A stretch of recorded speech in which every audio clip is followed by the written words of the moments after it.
अभी एक हमारे पास स्लिप आई है, राम मुकुट त्यागी जी एवं धर्मपाल सिंह जी ने 100 रुपए बच्चों को पुरस्कार राशि के रूप में यहाँ पहुँचाया है।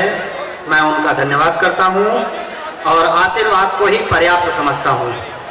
अब मैं महाविद्यालय की प्रगति रिपोर्ट हेतु और लगातार कार्यक्रमों को करने की ऊर्जा देने की प्रतिमूर्ति के रूप में ट्रस्टी रेणुका सिंह जी को मैं आमंत्रित करूंगा, वो आए और महाविद्यालय ट्रस्टी रेणुका सिंह जी, एक बार जोरदार तालियां ट्रस्टी रेणुका सिंह जी के लिए।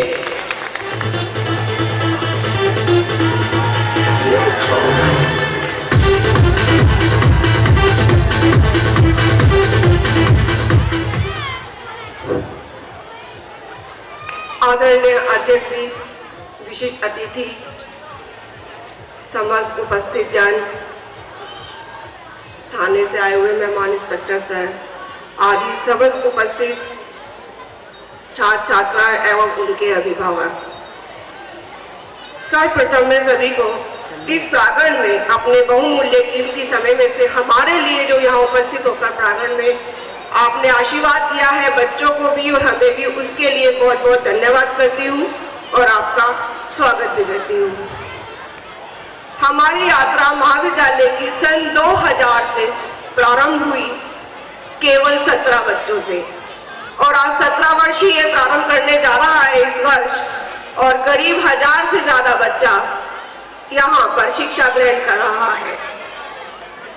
आपके महाविद्यालय में केवल बीए पाठ्यक्रम से शुरुआत हुई थी, लेकिन आज इस समय लगभग 5 फैकल्टियां आपके यहाँ चल रही हैं, जिनमें BA, BEd, BBA, BCA, BCom आदि। आगे भी हम कोशिश में लगे हुए हैं कि और अन्य फैकल्टीज को हमारे बच्चों के लिए आए, जिससे क्षेत्र के बच्चे यहाँ लाभ प्राप्त कर सके। पहले ये प्रोग्राम मैं यह भी बताना चाहूंगी कि सांस्कृतिक प्रोग्राम हम स्थापना दिवस जिस दिन मनाते हैं, यानी कि महाविद्यालय की स्थापना बसंत पंचमी को की गई थी और सांस्कृतिक कार्यक्रम भी हम उसी दिन मनाते थे धूमधाम से, वार्षिक उत्सव भी साथ में। लेकिन हमारे सामने 2 वर्षों से 3 वर्षों से हम सोच रहे थे कि अपने बच्चों के लिए एक नई चीज हम लाएं, जिससे बच्चों को पढ़ाई के साथ साथ अन्य जानकारियां भी मिले, लेकिन उसके लिए हमें समय की अवधि हमें कम मिल पा रही थी। ऐसा हमें महसूस होता था जैसे विश्वविद्यालय प्रवेश प्रक्रिया अंत समय तक लेट जाना, उसके बाद शैक्षिक कार्य को पूरा कराने में ही हमारा समय निकल जाता था। लेकिन उसके बावजूद भी कम समय में हम लोग महाविद्यालय परिवार पूरी कोशिश करता रहा कि शैक्षिक गुणवत्ता जो आज के समय में सिर्फ यही नहीं, जो आप बच्चों को नोएडा, मेरठ, दिल्ली पढ़ने के लिए भेजते हैं, कि हम हमारे बच्चों को यहीं पर दे सके।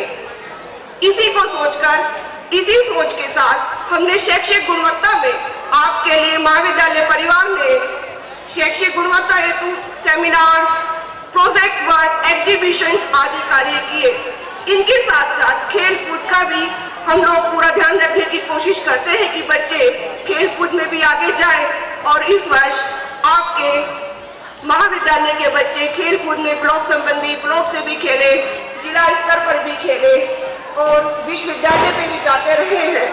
आशा करती हूँ कि इसी प्रकार आप लोग भी सहयोग करते रहेंगे, तो मैं समझती हूँ कि ये बच्चे बहुत आगे तक जाएंगे, जिससे आपका ही नाम नहीं पूरे क्षेत्र का ही नाम रोशन करेंगे। लेकिन उसके लिए हमें आपके सहयोग की आवश्यकता होती है। क्यों? एक तो हम शैक्षिक गुणवत्ता की तरफ बात करते हैं क्योंकि हम आधुनिक युग में जा रहे हैं। इस भौतिक सुख साधन के उसमें हमने जो आधुनिक शिक्षा को भी हम दे रहे हैं, तो उसमें भी हमें कुछ सुरक्षा की दृष्टि से अभिभावकों के सहयोग की आवश्यकता होती है। जैसे मोबाइल फोन हम लोग आवश्यकता है, बच्चा यहाँ तक आता है, जाता है, रास्ते में कहीं कोई घटना ना घट जाए इसलिए वह रखता है। लेकिन क्या हम ऐसा नहीं कर सकते कि हम बच्चों को सिर्फ 1000-1100 वाला ही मोबाइल दें? क्या ये एक स्टेटस सिंबल है? क्या हमने अपना स्टेटस सिंबल मोबाइल से, गाड़ियों से आदि से बना लिया है? क्योंकि हमें तो फोन से के माध्यम से सूचना ही देनी है। तो हम कोशिश करें हम अपने बच्चों को साथ में यह भी शिक्षा दें कि इसका उपयोग हमें कहाँ पर, कैसे और किस प्रकार करना है। विद्यालय में आए, महाविद्यालय में आए या किसी भी स्कूल में जाए, यही नहीं, आप अपने मोबाइल को बंद रखें, जब आवश्यकता हो तभी उसको खोलें। इसी से बहुत सारी घटनाएं कम हो सकती हैं। इसी के साथ साथ शिक्षा के साथ साथ मैं ये भी चाहूंगी, इसी शिक्षा के साथ साथ मुझे ऐसा महसूस होता है कि हमें अपने बच्चों को आधुनिक युग में देखते कि एक हमें आडंबर दिखावे की एक आदत सी हो गई है कि हमें तो अपने बच्चे पर इतना खर्च हम प्रतिवर्ष करते हैं, तो मैं तो बहुत अच्छे विद्यालय और महाविद्यालय में भेज रहा हूँ, तो मेरा बच्चा तो कुछ ना कुछ बनेगा ही। लेकिन ऐसा नहीं है। समय समय पर बच्चे को गाइडेंस की आवश्यकता है। हर समय उसको बीए में आ जाए, चाहे वो एमए में आ जाए, हर समय उसको गाइडेंस की आवश्यकता है।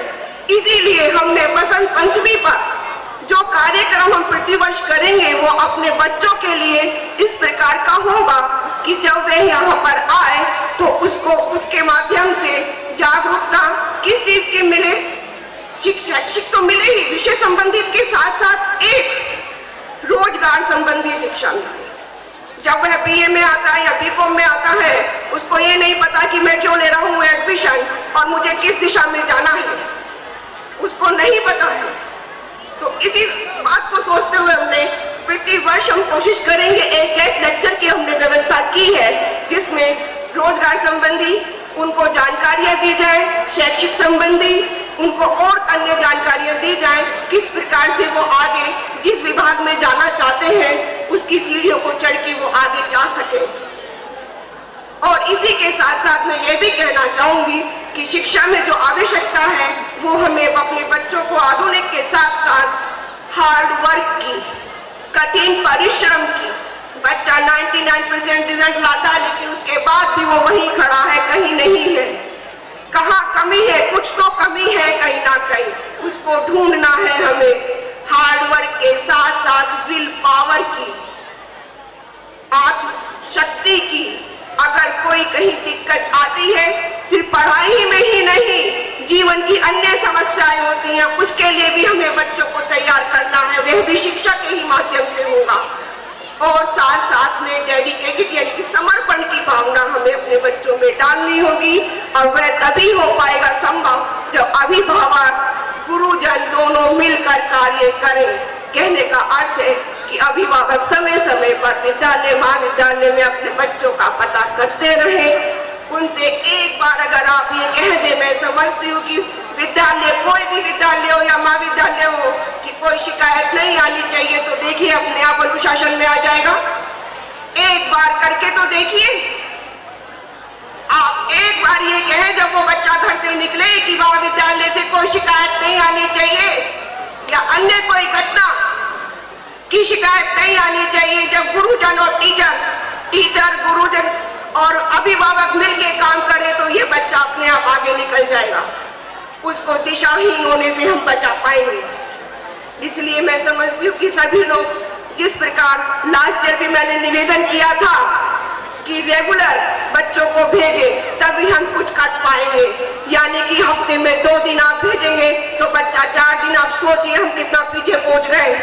बात तो हम दूसरे देशों की करते हैं लेकिन उनकी जो मेहनत है उसको हम क्यों नहीं लेते, उनकी जो पंक्चुअलिटी है उसको हम क्यों नहीं अपनाते हैं अपने अंदर।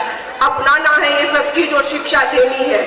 आपके इन 17 वर्षों में हम कोशिश करते रहे हैं कि और भी अधिक अपने बच्चों को बताते रहे आगे बढ़ने के लिए। और इसी के साथ मैं बताना चाहूंगी, इस बार शैक्षिक टॉपर्स हमारे बीए में रहा है मुजस्सिम सिंह, जिसने 74% मार्क्स प्राप्त किए हैं बीए पाठ्यक्रम से। बीएड, बीबीए, बीसीए का अभी रिजल्ट बाकी है, तो वह अगले वर्ष नेक्स्ट फंक्शन पर घोषित किया जाएगा। और स्पोर्ट्स में जो चैंपियन है वह है विकास भुल्लर बीबीए, और गर्ल्स में है स्वाति बीबीए पाठ्यक्रम से। आपको जानकारी देना चाहूंगी कि आपके ही क्षेत्र के बच्चे मुकेश